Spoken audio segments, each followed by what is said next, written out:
So recently, President Biden signed an executive order that is one of the most sweeping antitrust actions from a president in recent history.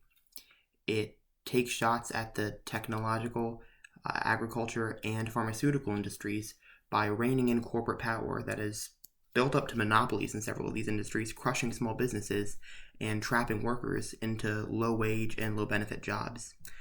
Me personally, I think this is probably the best thing Biden has done his entire presidency so far. And there is a lot of things in this executive order that matter and that are incredibly important and great. The content of the order can best be summarized in this article in The Nation written by law professor Zephyr Teachout.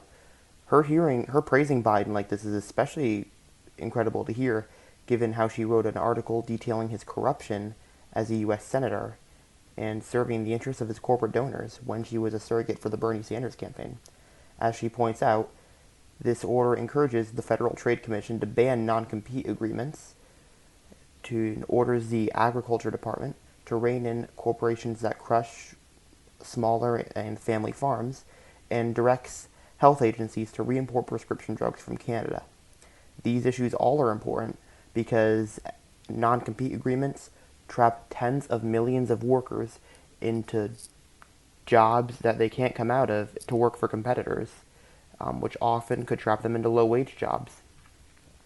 With regards to reining in large agricultural farms, farms that make a larger profit have over half the value of U.S. farm production now compared to less than a third just 3 decades ago. Not to mention, big ag is a major polluter.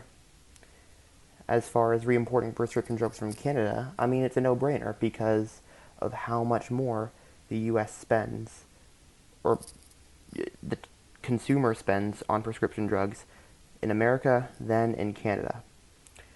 Additional provisions of this executive order include making hearing aids available over the counter, which is important because a lot of Americans with hearing struggles cannot afford hearing aids. So this is a great step forward in the right direction.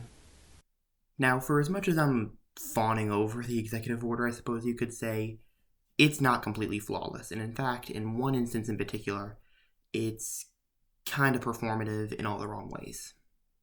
Specifically, the provisions of the order that encourage the FCC to block exclusive deals between landlords and broadband providers, as well as to restore net neutrality rules that were enacted under the Obama administration, but the Trump FCC gutted them. And exclusive deals, particularly block consumer choice in selecting ISPs, these deals between landlords and ISPs, that is. And while this is commendable that he's doing this, as the ACLU points out, there is still a vacancy on the FCC that Biden has not yet filled 6 months into his term. And the longer he goes without doing that, the longer before the net neutrality rules will be reinstated, as the FCC is an independent agency and is not bound to the president's executive orders. And the issue of net neutrality is incredibly important. We're seeing areas where the ISPs are slowing traffic to and from sites such as YouTube and Netflix, and Verizon throttling data for a fire department that is responding to California wildfires. So if Biden is actually serious about restoring net neutrality, he would, instead of taking performative actions like this, actually appoint a fifth commissioner who will side with net neutrality.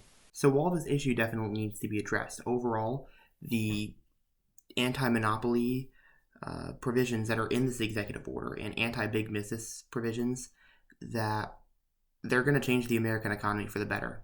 And this is something that is definitely worth commending, and an action that is not only bold, but the right thing to do. And that's why this executive order matters, and that's why it's incredibly important that we continue to keep moving in this direction.